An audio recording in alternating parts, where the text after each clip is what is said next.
Humanicité, c'est un projet tout à fait nouveau de l'Akato, puisqu'il est né au début des années 2000, mais en fait, il s'inscrit bien dans l'histoire de l'Akato. Puisque quand l'Akato a été créé à la fin du 19e siècle, l'objectif, c'était bien de s'inscrire dans la ville et puis de répondre à des besoins nouveaux en veillant à ce que les plus fragiles de la population soient bien intégrés dans ce projet. Alors c'est une université qui d'emblée, du fait qu'elle était créée par l'Église mais également des chefs d'entreprise, s'est voulue ouverte bien entendu au monde économique qui était en train de se développer et également ce fameux secteur santé sociale qui nous porte tant aujourd'hui. Et donc Humanicité d'aujourd'hui s'inscrit bien dans cet héritage de l'Akato et il répond un peu à ce que voulaient en faire les fondateurs.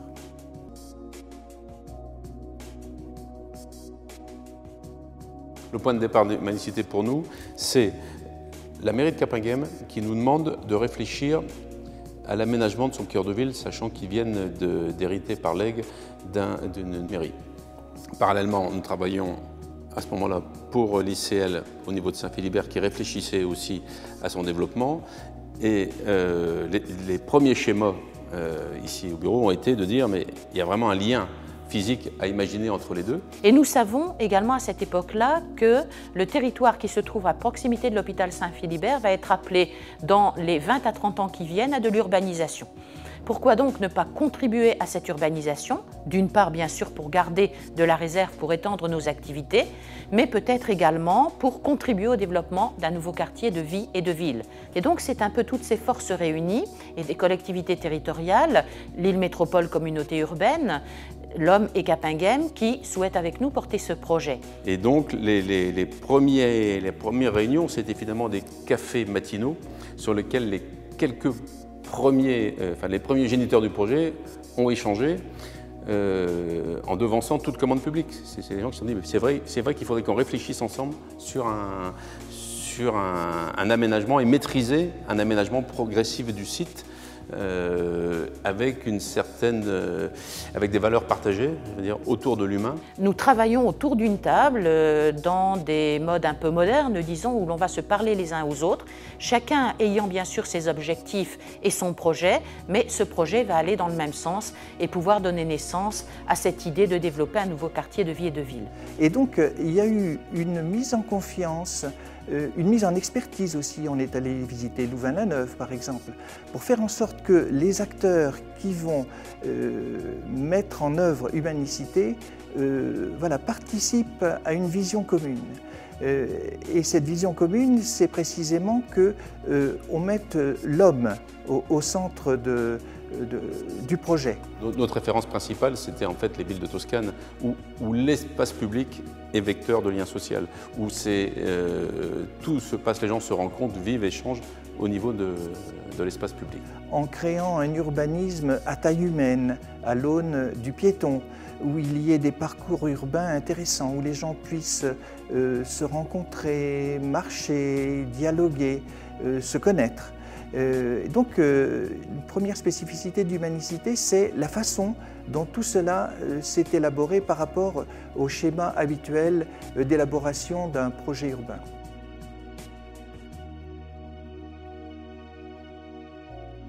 Humanicité donc, un nouveau quartier de vie et de ville, dédié à des populations vulnérables, à la formation, à la recherche et à la prise en charge. Humanicité, c'est surtout un magnifique quartier de mixité sociale et cette notion de mixité, elle est essentielle. C'est un mot qui parfois aujourd'hui apparaît galvaudé, cette mixité sociale n'est pas complètement loin s'en faut réaliser dans notre société. Mixité entre les publics, on y trouve des particuliers qui achètent ou qui louent des logements, on y trouve des étudiants, on y trouve des infirmières, on y trouve des gens qui souffrent de handicaps divers et tout ceci, eh bien, je dirais, évolue de la manière la plus harmonieuse possible dans un lieu qui a été créé, pensé, voulu dans cette optique de la mixité. Un quartier du mieux vivre ensemble, un quartier qui fasse droit à l'intergénérationnel, mais aussi à la rencontre de publics, des publics plus privés, plus publics, si l'on peut dire les choses ainsi, des publics plus favorisés, moins favorisés, des publics directement confrontés au monde de l'économie ou en situation de précarité et de prise en charge, et tout cela doit travailler ensemble. C'est un quartier qui favorise, on va dire, l'insertion des personnes qu'elles soient en situation de handicap ou non. Il y a vraiment plein de choses qui sont... moi, au jour d'aujourd'hui, je m'y sens pleinement intégré et c'est assez sympa d'aller faire connaissance avec... que ce soit une personne âgée, que ce soit un étudiant, que ce soit un simple habitant, que ce soit une famille, enfin voilà, c'est franchement bien sympa.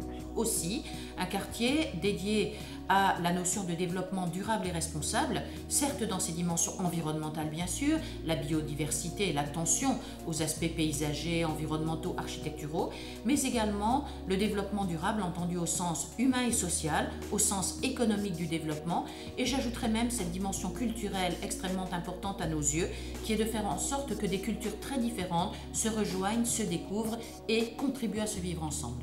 Enfin, en plus, dans un quartier qui est labellisé écoquartier, c'est-à-dire où là aussi, les flux se passent de manière extrêmement douce, là où les transports en commun sont mis en évidence, là où les modes doux sont mis en évidence, les deux roues, les piétons. Donc on a véritablement un morceau de ville comme on aimerait que demain, toutes les villes se développent. Nous sommes garants de l'intérêt des habitants actuels de Capinghem, mais aussi de l'accueil dans les meilleures conditions possibles des nouveaux habitants d'Humanicité. C'est donc là tout le défi des années à venir.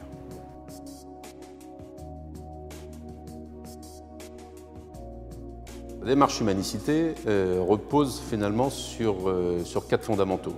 Je répète, le premier, c'est de créer un urbanisme qui soit un vecteur de lien et à la fois répondre à l'exigence de densité, même d'intensité, en fait dictée par la loi à proximité d'une station de métro. Le second point, c'est la notion d'échelle humaine. En fait, c'est d'imaginer un quartier qui soit vraiment à l'échelle du piéton, où la priorité soit au piéton.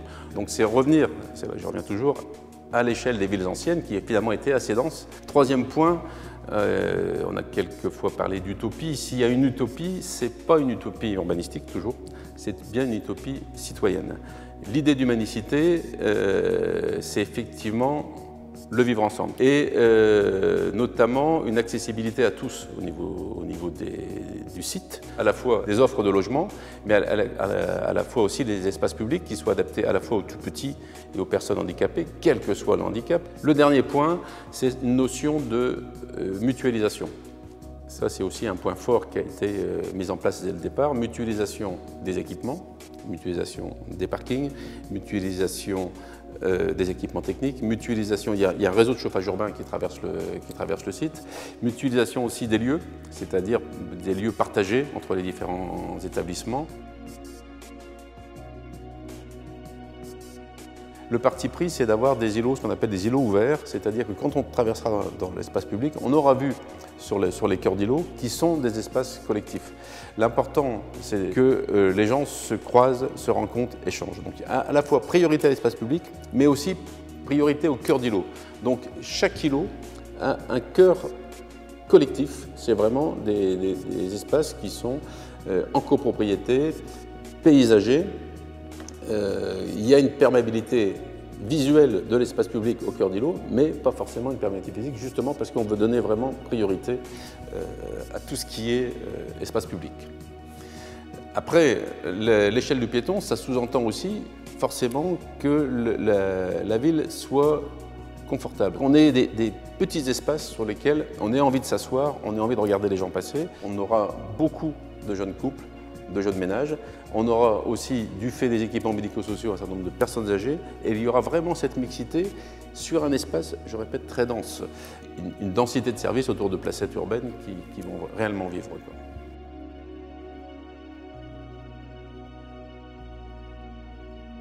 Oui, c'est un projet qui est loin d'être figé, effectivement. C'est un projet qui évolue.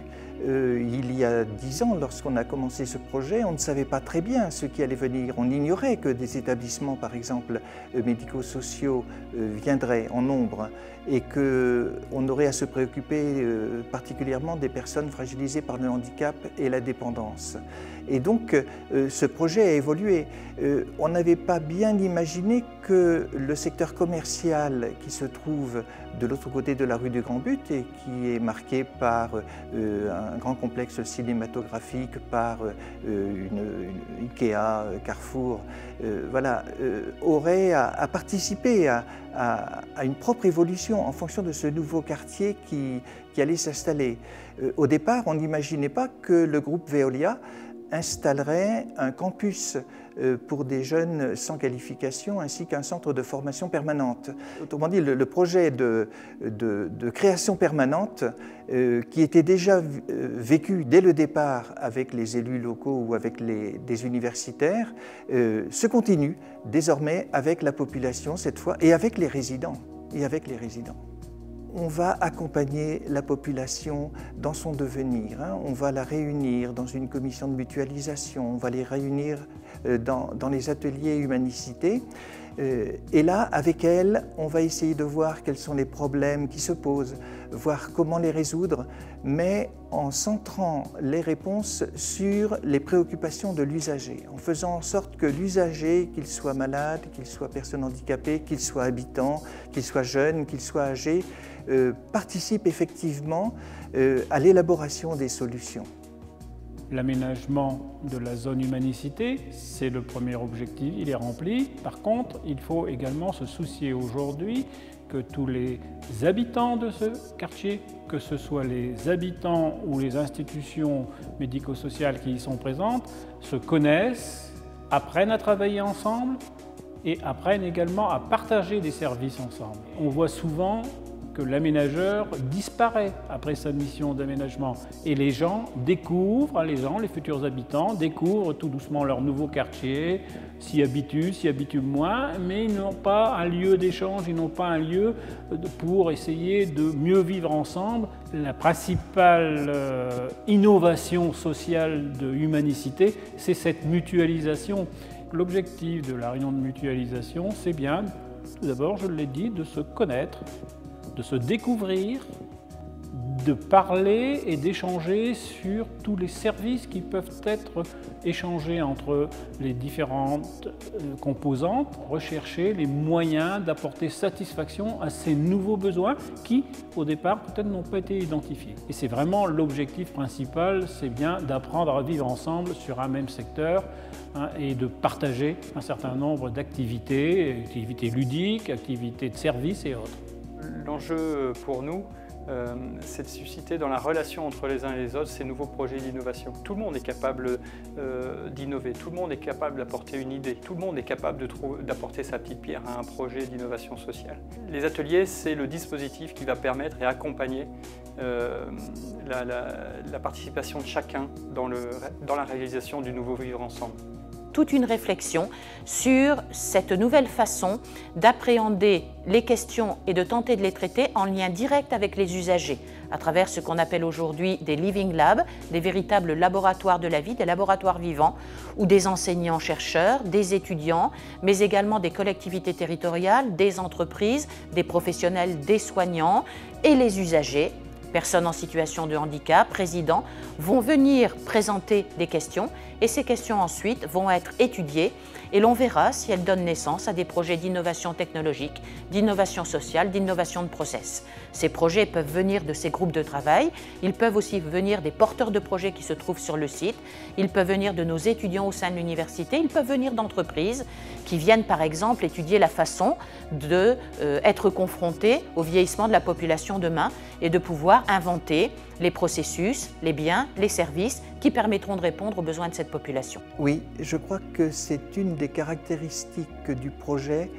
que les grandes lignes du projet urbanistique, les valeurs importantes de solidarité, de création de liens, de mise en œuvre d'un vivre ensemble harmonieux ont été gardées. Et je pense que c'est précisément parce qu'il y a eu cette mayonnaise, si je peux utiliser ce mot-là, qui a été créée très forte dès le départ et qui fait que les acteurs décisionnels ont pu se conforter les uns les autres pour garder, malgré les aspects économiques, malgré les positions des uns et des autres, ont pu garder le schéma originel. Je crois que c'est une des grandes caractéristiques d'Humanicité. Ce qui nous reste à faire, c'est un point très important, c'est cette fois de déployer la mixité sociale, de déployer le vivre ensemble, d'inventer la façon dont nous allons traiter ensemble un vrai développement durable et responsable et humaniste, un vrai accueil des différents types de populations, y compris plus vulnérables, véritablement le lien avec la formation, la recherche et le service à la société qu'une université doit prioritairement développer.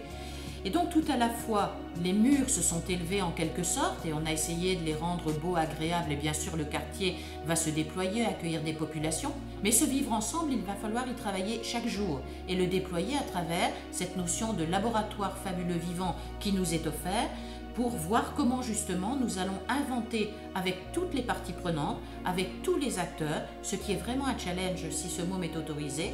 Nous allons devoir, à travers ce défi, déployer ce nouveau vivre ensemble et nous l'espérons, ce nouveau style de société. Et là, tout le défi est devant nous parce que c'est aussi le pari de ce fabuleux projet.